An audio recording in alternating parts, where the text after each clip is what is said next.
person to take us to London in that little blue car. And got us our first McDonald's. I think at Sherry or something. But then I just remember on the way back, the orange peel hanging from the rear view mirror, and I thought, I said, what's that about? It's air freshener. He gave us orange to breathe and told us to hang it to save money.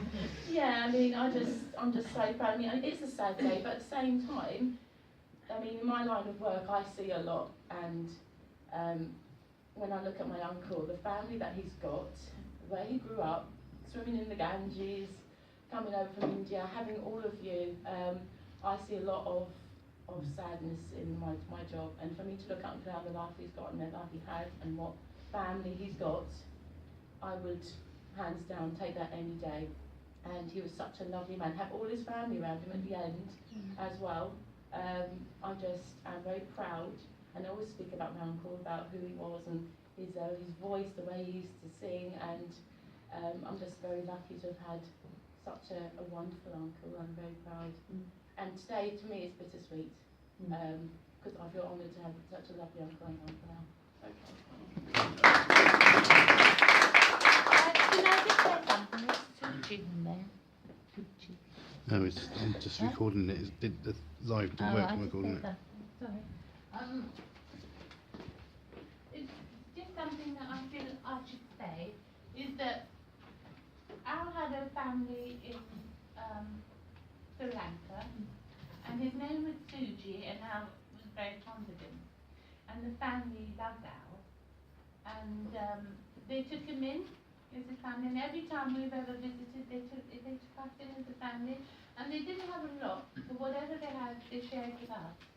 And I think that I'd like Suji to know that he's with us today because he loved Al, and Al loved him, and Al loved the little boy that was born from his sister he called him Mowgli. And he was a lovely little boy, really beautiful little boy, because I've got pictures of him. And I'd like Suji to know that we feel that he's here with us, although he can't be with us, and that we're all thinking about him and his family, and we send our love, and we know that he is thinking about us. Good.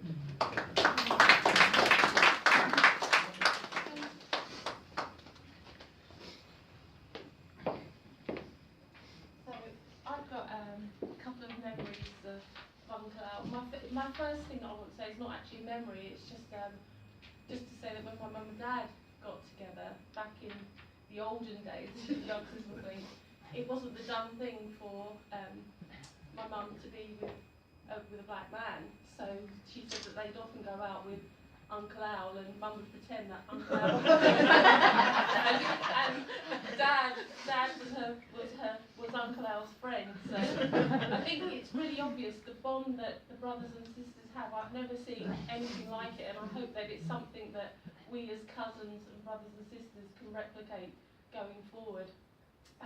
My earliest memory of Uncle Al, I probably said it last night, so apologies if you're hearing it again, was being in a room in Prince Road with the lights off, and Uncle Al coming into the bedroom with his eyelids turned over to frighten us all, which was like really scary but really good at the same time. So that was one of the things. Another thing that I remember was I had like a most beautiful, classy wedding, and it ended up being the most glorious day, even though it was the 23rd of September, and it was such a lovely day that the lovely hotel we had a pool, and Uncle Al decided to go swimming, probably saving himself a bath or a shower later in the evening, and actually just stripped down to his underpants and went in the pool. And then there's a beautiful shot of Colin and I having our first dance, and it pans across the room, and there's Uncle Al's underpants hanging on the railway. It's not one that I'm going to edit out, but it's just a perfect thing. And I know we've all talked today about Uncle Al's frugality, and his always loved to get a deal and a bargain, but I would say that I don't think I've ever met a man that had as much generosity of spirit and love for everyone. He might have been frugal in other ways, but he could never show enough love, kindness and compassion, and he loved all his brothers and sisters, and he loved your children as if we were his children. So I just want to say, I love you, Uncle.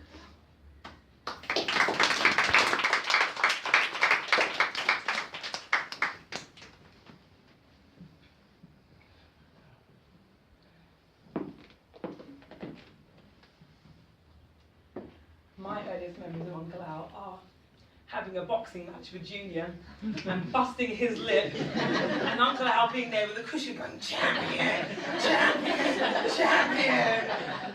He was more than an uncle to us. He was a father to us because he loved us as the children that he never gave birth to. And he just made it so clear that his love for us was so great. I share similar memories with Deborah and Lisa with the eyelids, and I remember going to Chinatown with Uncle Al, and it was our first trip, and seeing all the lights, it was amazing. I remember sleeping in his flat at Crystal Palace. It was a big day out, and Uncle Al was just so loving, and he always referred to, I'm sure not just me, but all of us, hello babe, hello darling. Yes. And obviously my childhood with Uncle Al was interrupted when I was adopted and went off to live in America. But when I came back to England, his reception of me was as if I'd never been gone. And I remember after I got married and we struggled in the early parts of our marriage, we didn't have a kitchen, we didn't have any central heating. And Uncle Al would do things and never tell anybody. But every Thursday evening, he would have me and Arnold come to his house so we could have a cooked hot meal of his famous curry. And we loved it. We'd go there and he'd not only cook us a meal, he would show us how to make it, he would send us home with all the food. And he even got us into the bootleg video market. So not only were we going for a meal, but we were also going to get videos to distribute for him. So I remember we went there one night and his flat had been raided. And he told us they'd cleared away all his gear, and his friend from Sri Lanka had been jumped out the bedroom window. But Uncle Al was just so loving and so kind. And not only did he love us, but he loved our children as well, and I think he just loved babies. And you know, towards the end of his life, when I went to visit him in hospital, and I saw the ring on his finger, and I asked him what it was, and he told me it was the Mizpah. And I think that's going to be my lasting memory of Uncle Al and the Mizpah, which says, "May the Lord watch between you and me, whilst we are absent one for another." And I think for all of us, let's remember that with Uncle Al. May the Lord watch between us and him while we are separated one from another until when we can be reunited once again. And I suppose I also want to think about that the depth of your sorrow, the depth of our sorrow, is only outmatched and outweighed by the depth of our love and the love he had for us. So I want to say, Uncle Al, we will miss you terribly, but we are so grateful for the memories and the experiences and the life that you gave us as our uncle and as a father. So everyone put our hands together for Uncle Al.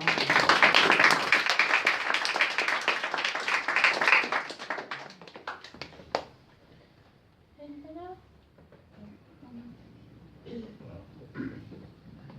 I haven't got anything prepared, but I'd just like to say a few words.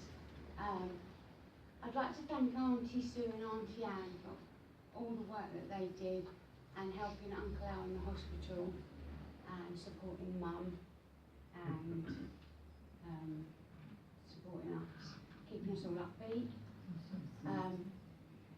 I had a lovely opportunity with Uncle Al.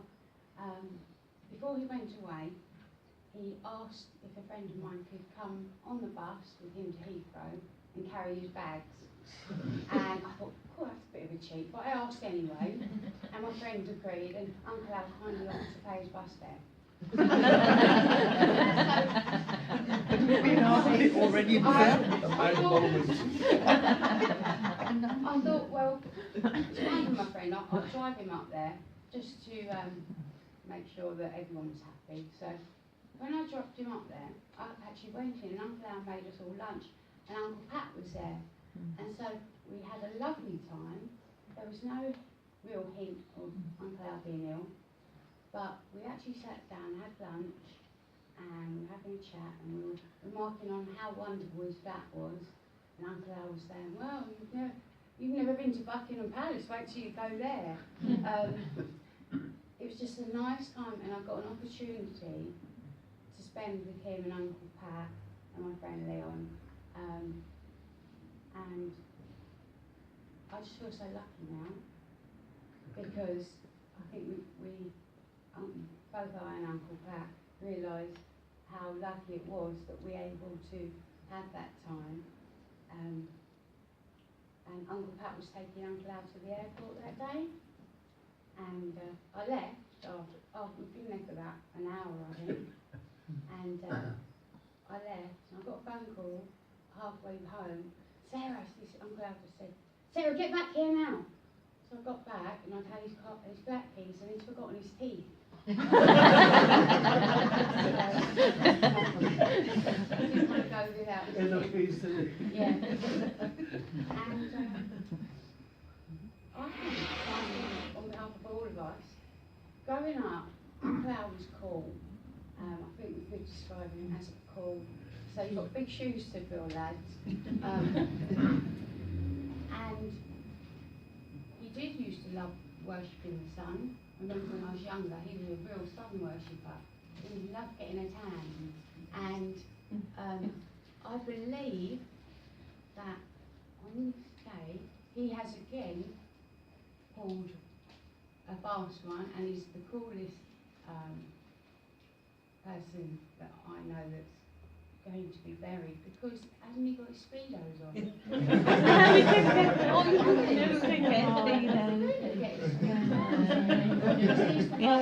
For the younger ones that don't know, he used to like sunbathing in next to nothing, G-string, on the beach. And this summer, when we came to Spain with us, he and Trevor had a competition. And he told Trevor that he was going to get browner than you.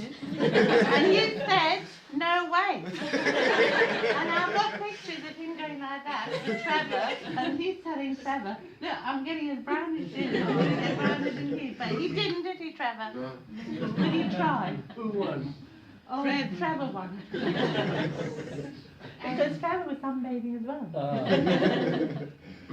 Sorry.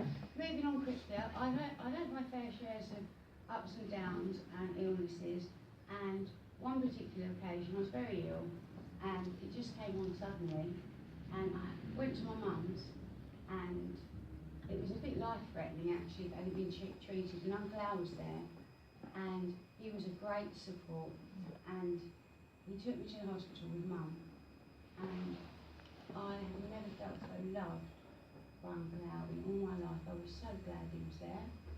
He made one of the worst times of my life so much more easy to cope, because I could concentrate on how lovely he was, and he just made me feel secure and confident while the nurses and the doctors were giving me injections or so forth.